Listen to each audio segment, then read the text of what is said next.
Bem, boa noite a todos.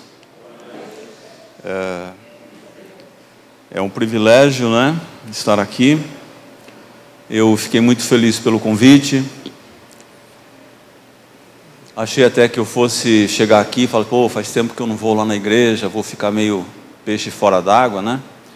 Mas eu recebi abraços, né? Eu recebi olhares, eu recebi palavras fraternas, né? E já eu fiquei em casa. Não sei se isso é bom ou é ruim para vocês, mas vamos lá, eu falo um pouco. Mas muito feliz pelo convite. Eu acho que é sempre um privilégio falar da palavra. E um privilégio maior ainda, porque há quase 25 anos atrás, esse final desse ano, 25 anos, né? Tá certo?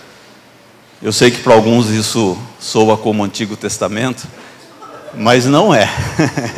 É coisa atual. Isso quer dizer que... O que eu queria dizer é o seguinte, que há 25 anos atrás, eu fui parte de um sopro de Deus, do mesmo sopro que nos fez entender mais a proposta de Jesus. E que muitos aqui, né, sentiram o sopro também. Adilson e Fátima, é verdade ou não é? Né? E não foi só um sopro, foi um ventão, né? E aquilo nos carregou, né?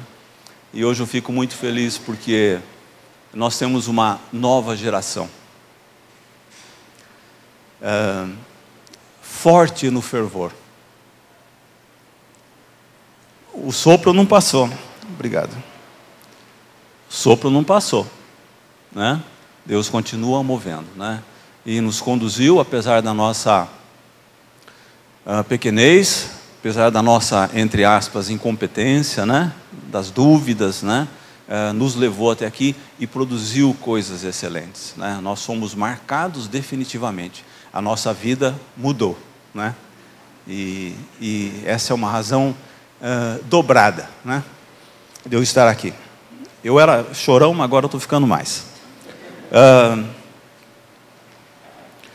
Mas eu não quero falar do Velho Testamento hoje para vocês, né? Na verdade, nos últimos anos, eu tenho ficado muito impressionado com aquele primeiro sermão, a primeira parte do primeiro sermão de Jesus, né?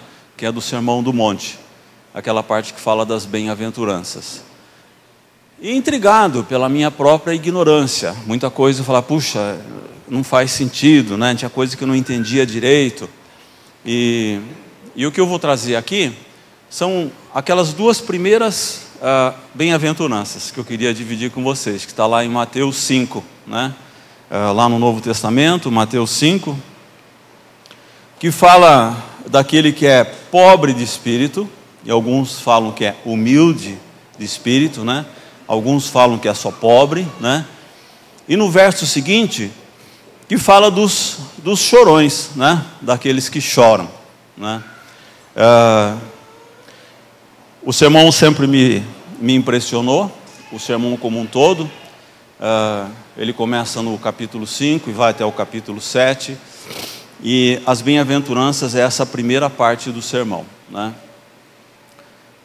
Ele é um sermão importante. Por quê? Jesus está anunciando o reino.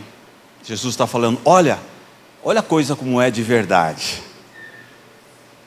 Vocês iam se reuniam na sinagoga, falando aqui dos judeus, né? Tinham as suas religiões, mas espera aqui, eu tenho coisas aqui para revelar que nunca antes foram reveladas. E ele fala do reino, né? Um reino muito diferente. E essa é a primeira manifestação pública, assim, para um grupo, uma pregação, uma mensagem que Jesus está falando. E ele se preocupou em colocar os fundamentos. E nas bem-aventuranças, ele fala do perfil do cidadão, não é isso? Aquilo que identifica o cidadão. Eu falo em torcedor corintiano, o pessoal já identificou, né? Ah, já sei que cara que é, já sei o tipão que é, não é assim? Como é que é o perfil do cidadão do reino? É isso que Jesus quer tratar aqui, né? E eu acho que ele falou com uma graça e uma profundidade incomuns, né? E eu queria trazer um pouquinho dessas coisas aqui para conversarmos juntos, né? O que o povo fez? Se assentou na relva, né? Se assentou na grama. Hoje nós temos cadeiras, mas vamos fingir que a gente não tem cadeira, né? E a gente está sentado na relva. E a gente quer ouvir de Jesus nessa noite, né? E quem senta na relva tem que levantar o pescoço assim, né? Eu quero, fala, estou aqui, né? Como criança faz quando você ensina, fica levantando e está querendo. Meu desejo nessa noite, como a gente já pediu, né? Que o Senhor acenda o nosso espírito, né? E que o Espírito Santo nos dirija para compreender essas verdades. Ouvir Jesus é uma coisa fantástica, né? Você veja que o sermão, essa primeira parte, fala assim, ó, o bem-aventurado, né, que vocês já conhecem, que quer dizer feliz, né? Alguns dizem que é mais que feliz, né? Fala assim, ó, feliz é aquele assim, porque vai acontecer isso. Por exemplo, nesse daí, felizes os humildes de espírito, porque deles é o reino dos céus. O segundo, felizes aqueles que choram, porque são consolados, e assim por diante, né? E soa como uma poesia, né? Soa às vezes até como para algumas pessoas como um amuleto, né? Se eu recitar isso daqui, alguma coisa vai acontecer, porque é tão bonito o que está escrito ali, né? Deve ter um poder só de falar. Mas na verdade não tem. O poder vem de compreender, não é isso? Aqueles que ouvem, né? E prestam atenção mesmo e compreendem, se apropriam da palavra. Eu gostaria que o Espírito Santo nos contemplasse com isso, né? Bom, a primeira pergunta que eu tenho é... Ele fala do pobre. Em algumas traduções, está escrito que é só o pobre. Não é isso? Nem tem o pobre de espírito, né? Então, o mais feliz é o pobre, né? E aí completa lá. Por quê? Por que o pobre é feliz? O que fala na segunda metade do verso? Porque o deles é o reino do céu. Eu acho que vocês vão concordar comigo, né? Não pode ser o pobre economicamente falando, né? Eu acho que aquela palavra que fala pobre do espírito é mais correta. Ele está falando de uma característica espiritual aqui. Porque senão seria fácil, né? O indivíduo chega na minha porta e bate aqui, ó, tô precisando de um trocadinho, né? Você é pobre? Eu sou pobre, né? Então, cara, olha, minha Bíblia está dizendo aqui que você já é feliz, pai, vai embora. Quanto você tem no bolso? Eu só tenho R$2, me dá aqui, vou deixar você mais pobre ainda, que você vai ficar mais feliz. Estaria resolvido o problema, e a gente vê que não é assim que funciona. Descartamos essa possibilidade de ser uma questão econômica? Não é. É uma coisa lá de dentro, né? É uma coisa do espírito, né? Você sabe que você é um bicho que tem 3 pedaços, né? Tem o corpo, que é um pedaço, tem a alma e tem o espírito. É dessa parte aqui que nós estamos falando, né? Daquela parte que diretamente se comunica com Deus, não é isso? Aquela parte do sopro que entrou em você quando Deus te criou, né? É disso daí que nós estamos falando. Então, eu tenho que resolver essas questões aqui no espírito, né?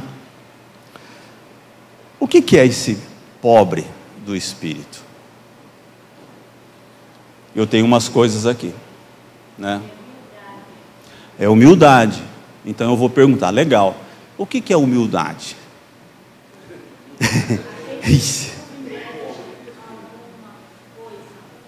Legal, submete a alguma coisa. Estamos no caminho.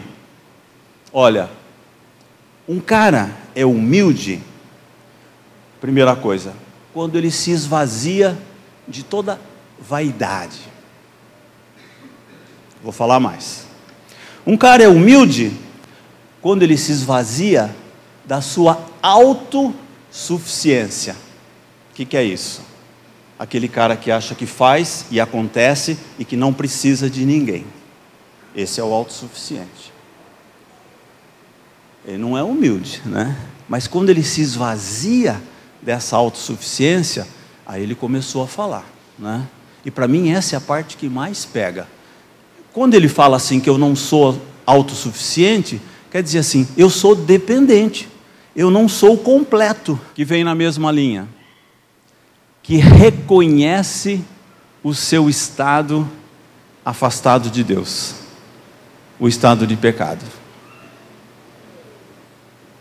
Essa é a condição de humilde fazer isso. O soberbo não tem essa capacidade. Aliás, ele nem acha que ele tem. Ele acha até que isso é para gente fraca. Mas humilde reconhece o seu estado e fala: olha, eu preciso de alguém maior, mais forte que eu. Na verdade, ele está falando assim: eu preciso de Deus. E esse é o lado que a Bíblia nos encaminha. Eu preciso de Deus. Sou incapaz de conduzir por mim mesmo. Sou dependente. E aí vem um clamor, né? Ele se derrama aos pés de Jesus como única esperança.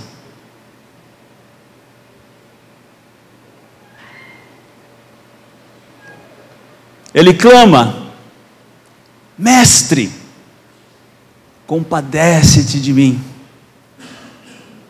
Esse é o clamor do humilde. Vocês já viram isso, não é?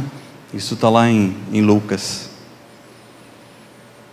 Romanos 7, que eu queria que a gente lesse juntos, é um texto que a essa luz nos revela bastante coisa. Parece que foi escrito para esse momento.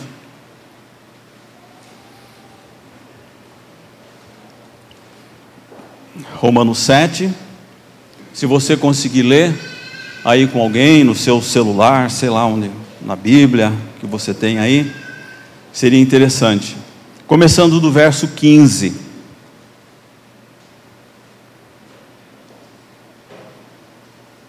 O indivíduo chegou naquele momento que reconheceu que ele precisa de alguém. Olha como Paulo expressa isso para os romanos, a partir do verso 15, eu vou ler até o verso 25. Porque nem mesmo compreendo o meu próprio modo de agir, pois não faço o que prefiro, e sim o que detesto. Ora, se faço o que não quero, consinto com a lei, que é boa. Neste caso, quem faz isto já não sou eu, mas o pecado que habita em mim. Porque eu sei que em mim, isto é, na minha carne, não habita bem nenhum. Pois o querer o bem está em mim, não porém o efetuá-lo, o realizá-lo. Porque não faço o bem que prefiro, mas faço o mal que não quero. Mas, se eu faço o que não quero, já não sou eu quem o faz, e sim o pecado que habita em mim. Então, o querer fazer o bem, encontro a lei de que o mal reside em mim. Porque, no tocante ao homem interior, tenho prazer na lei de Deus, mas vejo que meus membros, outra lei, que guerreando contra a minha mente, me faz prisioneiro da lei do pecado que está nos meus membros. Olha a incapacidade dele se livrar das coisas, não é isso? Olha e fala: olha, eu não consigo, né? Olha como eu preciso de algo maior aqui. No verso 24: desventurado homem que sou, quem me livrará do corpo dessa morte? Graças a Deus por Jesus Cristo, nosso Senhor, de maneira que eu, por mim mesmo, com mente sou escravo da lei de Deus, mas segundo a carne, da lei do pecado. Se reconhecendo prisioneiro, incapaz de se libertar, né? Primeiro reconhecimento, né? Apocalipse 3,17, um verso que a gente conhece bastante, né? O homem olhando para ele fala: olha como é que eu estou, miserável, pobre. Como é que continua? E nu, meu Deus, socorro. Reconhecimento da incapacidade, né? Veja, esse é o diagnóstico que a Bíblia dá, né? Esse é o diagnóstico que Jesus nos dá ao falar da situação do homem. Bom, eu tenho uma pergunta aqui. Vamos agora para a segunda parte nesse versículo, né? Por que um indivíduo pobre de espírito, que é esse que reconhece a sua incapacidade, pode ser feliz? Porque ele falou que é feliz, não é isso? Feliz é o humilde, né? Feliz é o pobre de espírito. Como é que um indivíduo assim consegue dizer que é feliz? Vocês vão concordar comigo. Nós cantamos aqui, e eu vibrei quando a gente cantou, porque a felicidade consiste em amar a Deus e viver por Ele. Cantamos isso? Quando que a gente cantou isso? Quem lembra?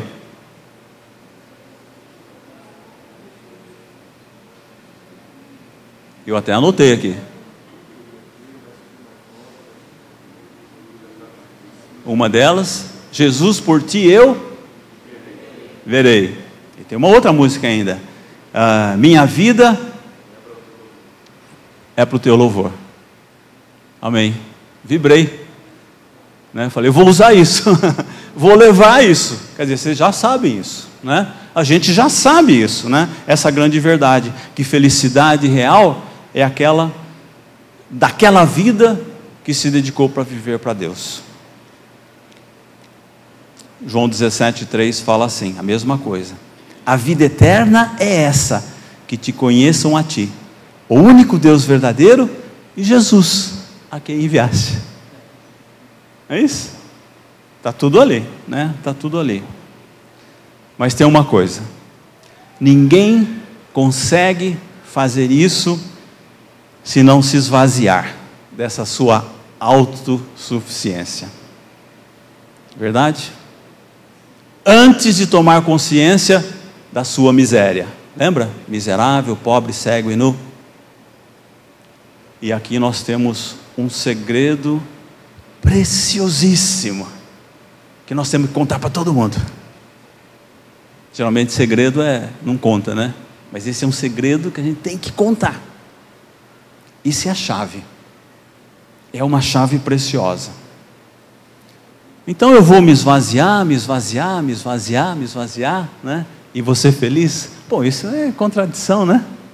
Tá certo? Geralmente é encher, né? Encher os celeiros, encher o bolso, né? Encher o estômago, tudo isso para ficar feliz. Aqui não, fala que é esvazie-se.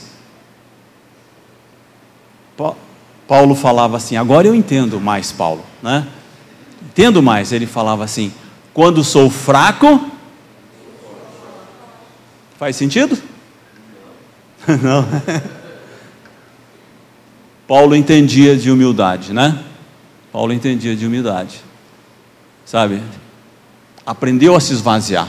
Se eu tiver, toco o caminho. Se eu não tiver, toco também. Não era assim que ele falava?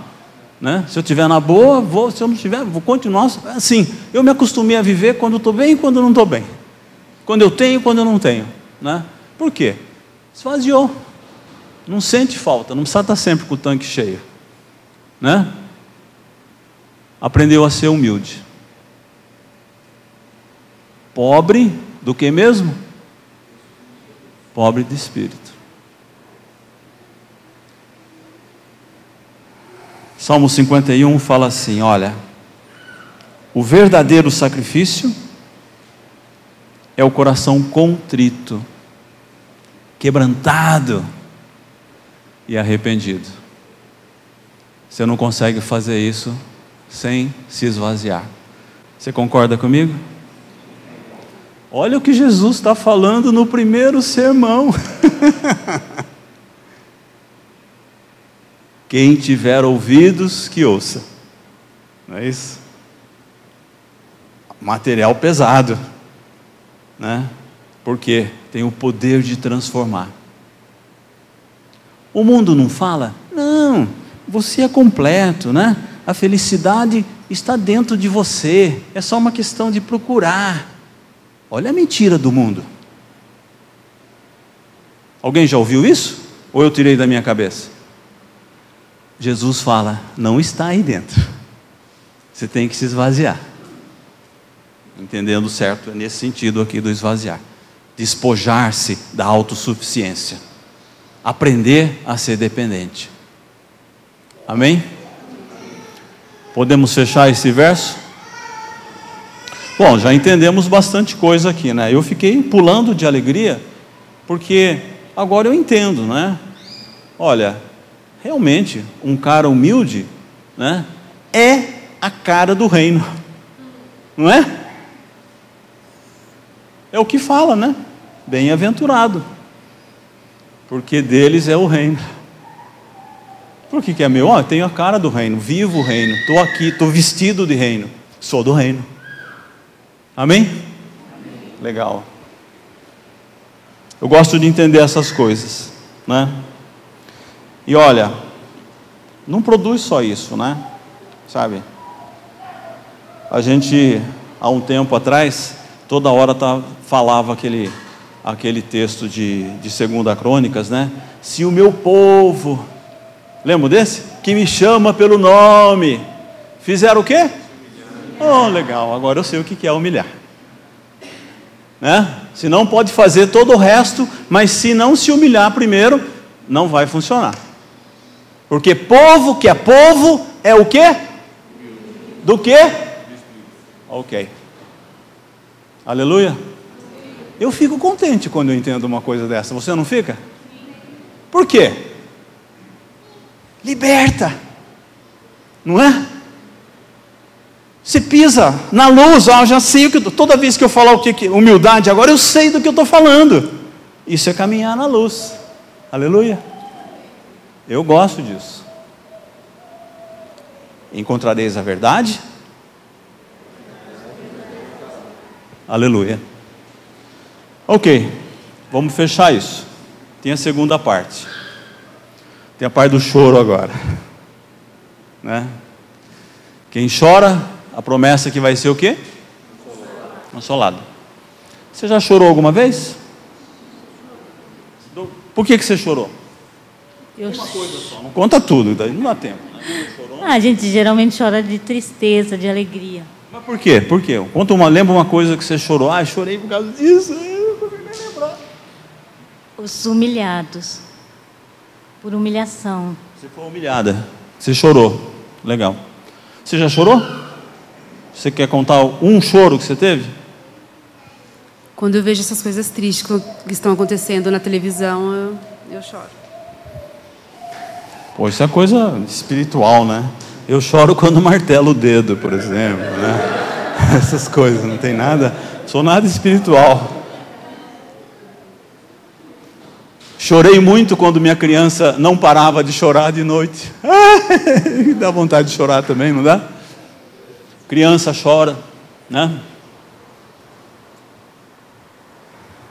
Mas é esse choro que estamos falando aí? É desse choro, né? Senão vamos armar aí um coral, né? Até eu entro nisso, como para cantar eu não dou mesmo, para chorar eu acho que eu entro no coral. Vamos chorar, né? Vamos chorar, né? Eu sempre tive curiosidade de entender isso de uma forma que fala, pô, agora eu posso tirar proveito desse conhecimento, né? E mais, Jesus nos coloca numa situação muito delicada. É um choro que traz felicidade. Você consegue imaginar isso? Aquela moça lá que chora que vê as coisas na televisão, aquele choro lá não traz felicidade. Aquele choro da pessoa que foi humilhada não traz felicidade. Eu já vou perguntar para você, mas eu vou segurar aqui, vamos fazer uma ligação. Quando Jesus começa o discurso, ele tinha na cabeça dele uma sequência de coisas. E a gente percebe que cada verso, à medida que você vai caminhando, ele leva a coisas mais amplas. E um puxa o outro. Como a turma da internet fala, né? Tá tudo linkado, né? Um está ligado com o outro. E você vê que aquele que está lá vendo que é dependente, aquele que percebeu, estou voltando lá no verso, né? Que está numa situação de pecado, né? O último verso de Salmo fala assim, que ele tem um coração contrito e pede por arrependimento. Está chorando de arrependimento. Agora, quando você coloca isso, linka com conversa, a situação de pecado, fala assim, pô, mas esse choro só pode ser um choro de arrependimento. Quando você chora por arrependimento e recebe o perdão, você fica feliz? Aí muda, né? Ai, fui lavado. Ai, mas tem que ser aquele choro mesmo, aquele choro de puxar lá a sola do pé, né? E sair para fora. Choro de verdade. Nada de lágrima de crocodilo, né? É choro de verdade, né? Não é lágrima de artista, né? É choro mesmo, né? É aquele choro falar, tem que acontecer, porque eu estou nessa situação, eu não sei o que fazer, e você desanda a chorar. Eu gosto de um exemplo que Pedro fala, né? Do choro da criancinha, né? Quando está com o choro da criança desmamada, eu quero, o que foi tirar de mim? Ai! E abre a boca, e não vai parar enquanto não for saciada. A gente fala assim, rasgou o coração, né? Sabe? No Antigo Testamento tem umas ideias de que o cara está em cinza, em pó, ele está totalmente no zero, né? Pôs tudo para fora, se esvaziou totalmente. Esse que é o choro. Então olha que interessante, se você chorar de verdade, aquele choro do arrependimento, vai ver uma transformação fantástica, porque o seu pecado vai ser perdoado. Quem está comigo? Você vê que a gente já ouviu essa história em algum lugar, né? Esse choro de arrependimento, né? Não é uma coisa nova. Olha só o que o salmista fala, né? Choro da profunda convicção do pecado. Olha a palavra do salmista no Salmo 51. Pois eu conheço as minhas transgressões, o meu pecado. E o meu pecado está sempre diante de mim. Olha só. Arrependimento é um ato consciente. Olha, que legal. Deus usando a nossa cabeça. Pula uns à frente, no mesmo Salmo 51, no verso 12. Restitui-me. Quem se lembra? Vamos falar essa palavra junto? Restitui-me a alegria da salvação. Olha, então esse choro, por causa do pecado, traz o que mesmo? Traz o consolo, né? Traz alegria. Se você tiver isso, você vai ser mais que feliz. Amém? Amém.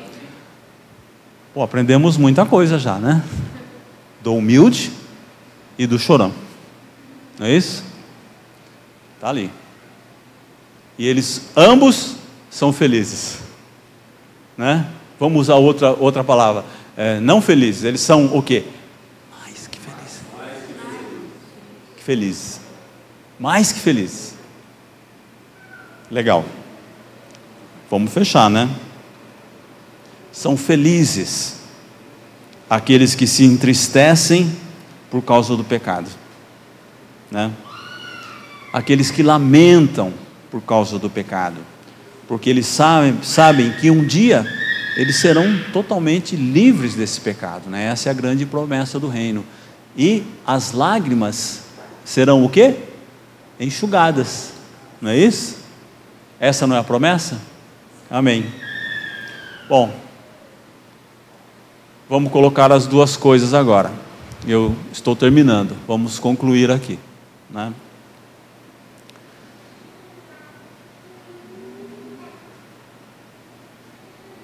Quem chora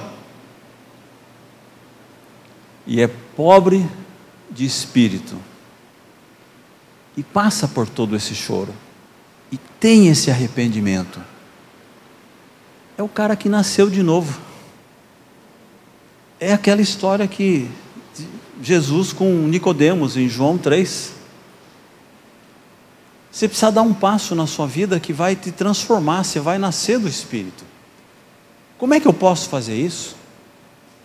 O novo nascimento começa aí. As duas primeiras bem-aventuranças estão falando do quê? Do seu ingresso no reino. Como é que você entra no reino? Com humildade, com arrependimento. Quem discorda? Quem concorda? Amém. Olha aí. Antes do papo com Nicodemos, né? Jesus já tinha falado do novo nascimento. Né? Já tinha falado. São coisas preciosas, né? Mas o entendimento, por quê? Porque isso distingue o cidadão que é do reino. Eu vi orações de coração contrito aqui. E eu não tive dúvida. Passados 25 anos, Deus não baixou o padrão. Estou muito feliz. Fala assim, você é um bem-aventurado.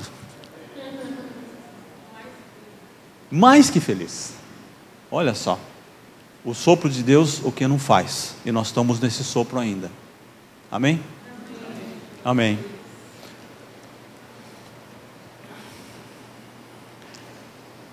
Eu tenho 3 coisas aqui para dizer. Para talvez 3 grupos, né? E é para terminar mesmo.